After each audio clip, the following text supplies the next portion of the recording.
Hello, dear students. Welcome back once again, but this time to English grammar with Anubha.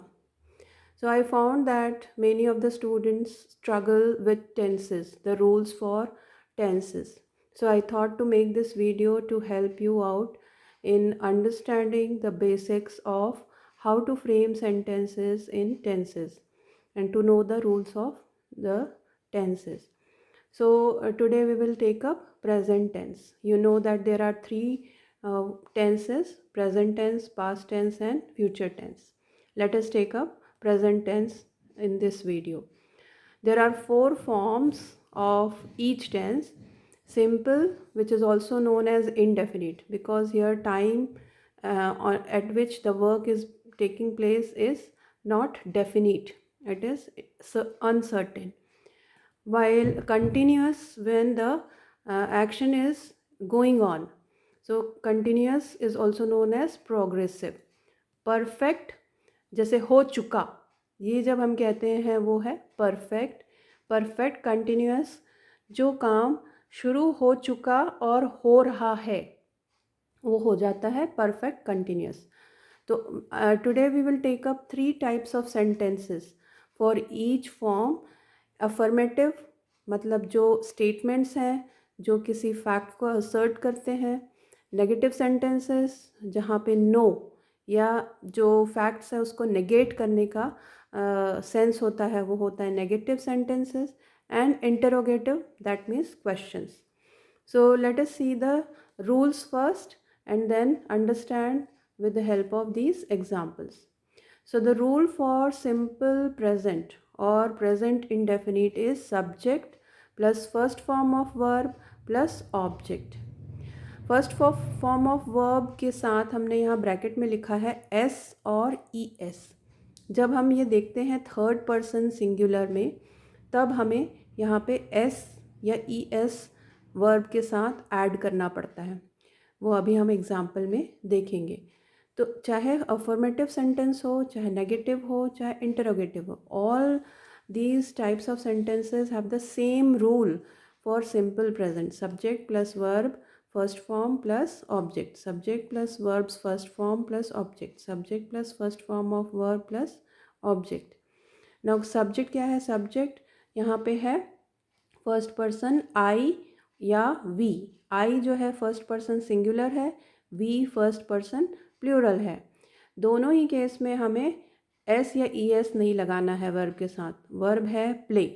Football क्या है? Object. So I play football, we play football. Second person, that means you.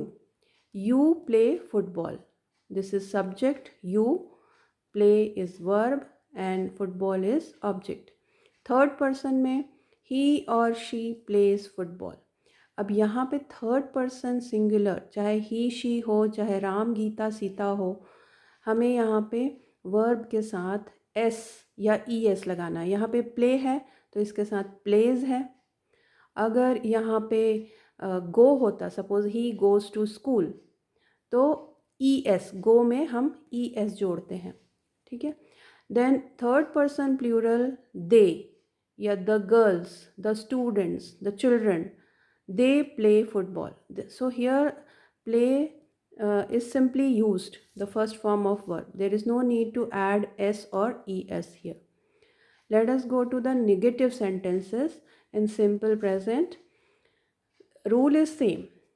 I या we do not play football. तो यहाँ पे do not जो है वो कह रहा है, ये नेगेटिव सेंटेंस है. You do not play football. Now third person singular, he or she does not play football. यहाँ पे हमने देखा do के साथ es लगा है.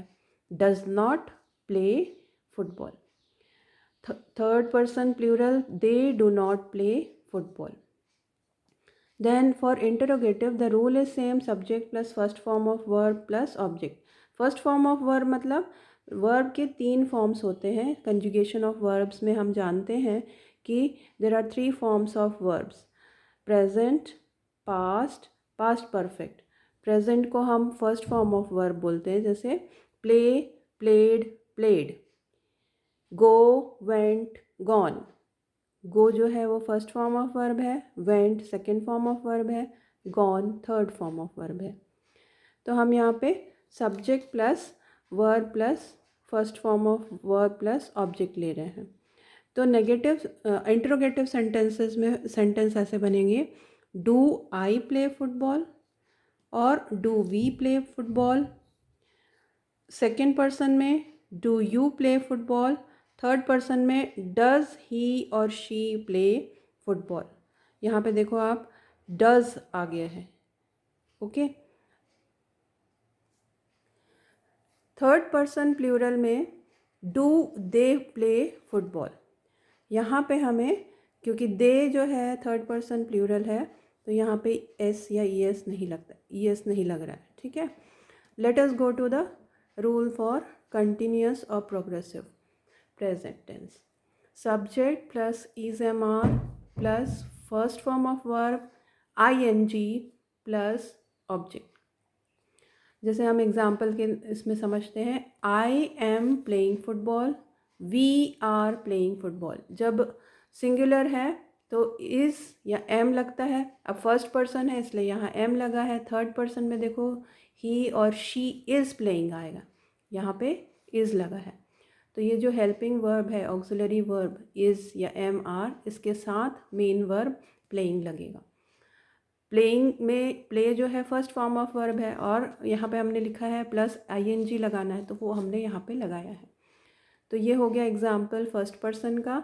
सेकंड पर्सन का you are playing football, third person का ही और शी इज़ प्लेइंग फुटबॉल और they are playing football. They जो है प्लूरल में आ गया। Similarly for negative sentences, I am not playing football, we are not playing football, you are not playing football second person. Third person singular, he or she is not playing football.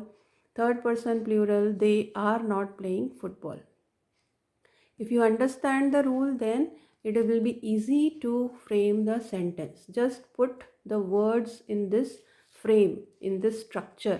जो rule है structure, उसमें आपको कुछ भी word लगा देना है। अब जैसे यहाँ पे हम चाहते हैं राम और Ravi is not playing football, हम बोल सकते हैं the children are not playing football, they are not dancing, कुछ भी लगा सकते हैं, लेकिन यहाँ पे स्ट्रक्चर जो है वो सेम रहेगा।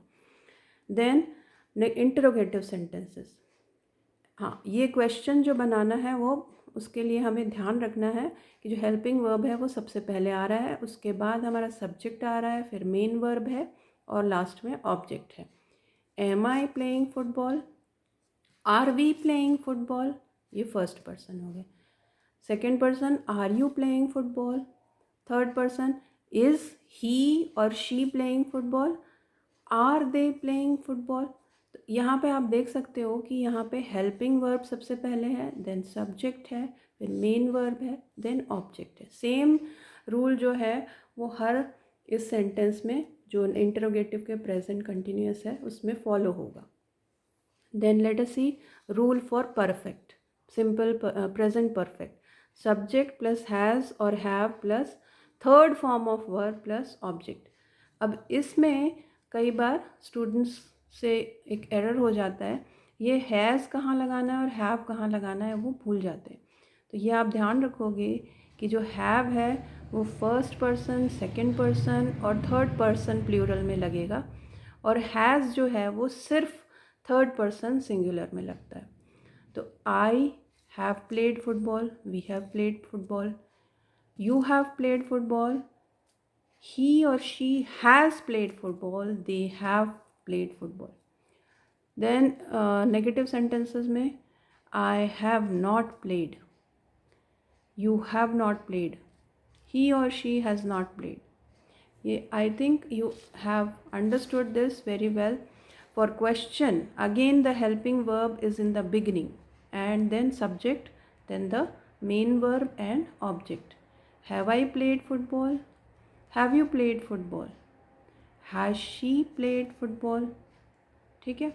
देन परफेक्ट कंटिन्यूअस का रूल है सब्जेक्ट प्लस हैज़ और have plus been plus first form of verb plus ING plus object. इसमें देखो, I have been playing football since morning, मतलब ये काम किसी टाइम पे शुरू हुआ था, मॉर्निंग में शुरू हुआ था, जो अभी तक जारी है, जो चल रहा है। ठीक है, तो मैं सुबह से फुटबॉल खेल रहा हूँ। यहाँ पे टाइम फैक्टर जो है मेंशन किया जाता है कि इट इज़ फॉर, अगर एक स्पैन ऑफ टाइम है जैसे फॉर 3 डेज़ ना, तो हम यहाँ पे यूज़ करते हैं फॉर। और किसी पर्टिकुलर टाइम से शुरू हुआ है, जैसे सुबह से शुरू हुआ है तो since morning. You have been playing football since morning. He has been playing football for 2 hours, जैसे हमने बोला 2 घंटे के लिए, तो फॉर 2 आवर्स, क्योंकि एक स्पैन ऑफ टाइम बता रहा है। कोई पॉइंट ऑफ टाइम बताएगा तो सिंस यूज़ करेंगे, जैसे मॉर्निंग से शुरू हुआ। Then in negative sentences, I have not been playing football, you have not been playing football, he has not been playing football. Then for question, have I been playing football? Have you been playing football? Has he been playing football? Okay, so the rules you have to understand, and you have to just uh, put the object, the subject, the verb and object in the right place according to the structure or the rule given to you. Thank you.